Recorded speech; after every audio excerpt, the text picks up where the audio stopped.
magsipag ka. No? Huwag lang sana sisipagin ang mga may bahay, makakinsihan sa kapentahan. No? Hindi, araw-araw ay dapat ay mararamdaman yung pag-aalab ng puso. Dahil nga sa pag-aalab ng puso natin, marami tayong bagay na magagawa. Magagawa natin maraming mga bagay na magagawa at makakatulong para sa atin. Diba? Iba talaga pag in love din, no? Inspired. Sino ba rin in love? No? Kayo po mag-asawa, in love po ba kayo sa isa't isa? Para nga sa ganun, may inspirasyon kayo. Gawin niyo yung asawa, ang pamilya inspirasyon. Lagyan na natin pinapakilos ang banal na Espiritu. Kaya nga kahit magkatulungan tayo sa mga sinasabi natin solidarity, magsunog sa buhay. Kapag alam natin nandiyan ang banal na Espiritu, magkakaroon pa rin tayo ng dahilan para tayo magpatuloy at magpudali sa ating mga buhay.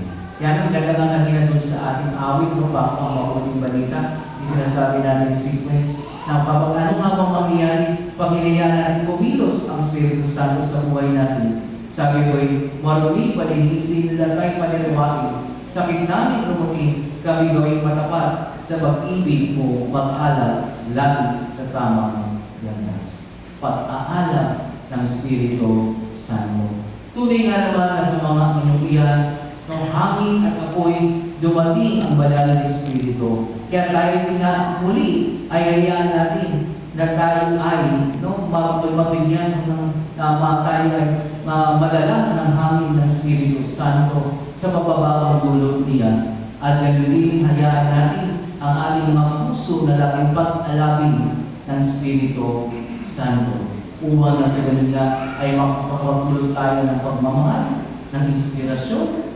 kagalakan sa ibang tao. Ito ngayon ang tanong, paano ba natin mapapanatili ang Espiritu Santo sa buhay natin? Malilip po tayo sa pamamagitan ng mga dasal natin, kaya natin naalala si Maria. Ilan po bang panalangin alam mo kay Maria? Marami na. Ating Panginoon Jesus, marami din, di ba? Sa iba't ibang mga santong paborito niyo, marami kayong dasal. Kaya tanong ko sa inyo, ilan ang alam ng dasal patungkol sa Espiritu Santo? Bigla kayo nag-isip, no? Diba? Yan, sabi nga mahirap mag-isip pag wala, no? Kaya iisang alam ko talaga sa tradisyon natin bilang Katoliko. Pero po tayo iisang dasal. Iisa na alam, kahit hindi pa natin kuminsan, naaalala ng dasalin. At yung tayo nga, social tayo mga Pilipino, mas kabisada natin yung English version kaysa sa Tagalog. Ano yung English version?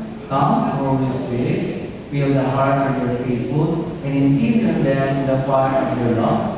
Send forth the Holy Spirit, and they shall be created, and you shall renew the face of the earth.